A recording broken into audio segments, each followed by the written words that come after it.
আজ আমরা তৈরি করব একটি সার্কোফ্যাগাস।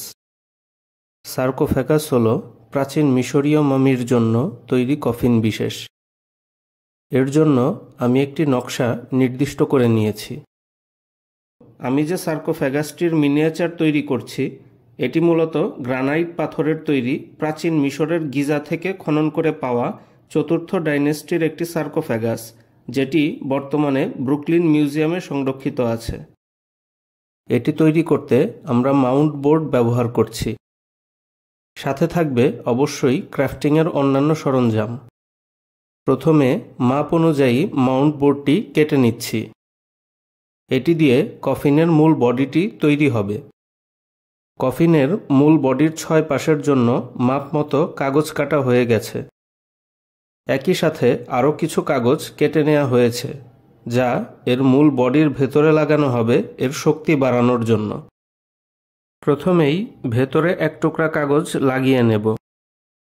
এবার একই সাথে 2 পাশের লম্বা কাগজও লাগিয়ে নেব। এবার নির্দিষ্ট দূরত্বে একে একে সবগুলো কাগজই লাগিয়ে নেব। ভেতরের সবগুলো কাগজ লাগিয়ে নিয়েছি। এবার 2 পাশের 2 টুকরা কাগজ লাগিয়ে শেষ করব।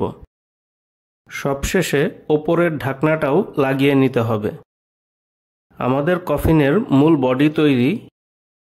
এবার এর জন্য একটি বেজমেন্ট বা বেদি তৈরি করতে হবে। এজন্য নির্দিষ্ট মাপে নকশা অনুযায়ী কাগজ কেটে নিয়েছি। এগুলোকে পূর্বের মতো করেই লাগিয়ে নিতে হবে। প্রথমেই লম্বা পাশের 2টি, এরপর মাঝখানেরগুলো, সবশেষে 2 পাশের 2টি। বেজমেন্ট তৈরি। এবার বডিটিকে বেজমেন্টের ওপর বসিয়ে লাগিয়ে নেব।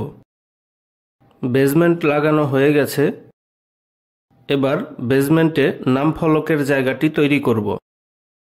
এজন্য নির্দিষ্ট মাপে কয়েক টুকরা কাগজ কেটে নিয়েছি। এবার এগুলোকে ভিডিওতে দেখানো মতো করে লাগিয়ে নেব। নাম ফলকটি প্রস্তুত। এবার কফিনের ওপরের ডালা তৈরি করতে হবে। এজন্য নকশা অনুযায়ী নির্দিষ্ট মাপে কাগজ কেটে নিয়েছি। এবার এগুলোকে কফিনের ওপর লাগিয়ে নেব। প্রথমেই সাইডের লম্বা 2 পাশ লাগিয়ে নেব। এরপর লাগাবো মাঝের টুকরাগুলো। এরপর ওপরের ছাদ এবং ছাদের কিনারার অংশ লাগিয়ে নিতে হবে। আর সবশেষে ওপরের ফাঁকা জায়গায় 2 টুকরা কাগজ লাগিয়ে নিলেই কফিনটি প্রস্তুত। ডালা এবং বেদি সহ কফিনটি তৈরি। এবার একটি নাম ফলক যথাস্থানে লাগিয়ে নেব। এবার কফিনটির ওপর নকশা করতে হবে।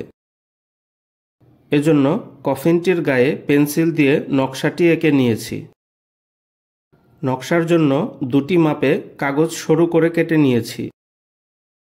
এগুলো কেটে নকশা অনুযায়ী বসিয়ে দিতে হবে। প্রথমেই নিচে এবং ওপরের 2টি বর্ডার দিয়ে নিয়েছি। এবার একে একে উল্লম্ব এবং তারপর অনুভূমিকভাবে নকশাগুলো বসিয়ে নেব। এবার ফাঁকা অংশগুলোতেও নকশাগুলো বসিয়ে দেব। সবশেষে এই কেটে নেওয়া কাগজগুলোও লাগিয়ে নেব। আমাদের সম্পূর্ণ নকশার কাজ শেষ। আমাদের প্রাচীন মিশরীয় সার্কোফ্যাগাসটি তৈরি। একটি তথ্য জানিয়ে রাখি, সার্কোফ্যাগাসটির ডালার মধ্যে যে 2টি করে ছিদ্র আছে, ওর মধ্য দিয়ে রশি প্রবেশ করিয়ে ডালাটি তোলা হতো, যেহেতু গ্রানাইট পাথর বেশ ভারী। ভিডিওটি সম্পূর্ণ দেখার জন্য সবাইকে ধন্যবাদ। এরকম আরও ভিডিও দেখতে আমার চ্যানেলটি সাবস্ক্রাইব করুন এবং নতুন ভিডিওর নোটিফিকেশন পেতে পাশে থাকা বেল আইকনটি ক্লিক করুন। ভিডিওটি ভালো লাগলে লাইক, কমেন্ট ও শেয়ার করুন।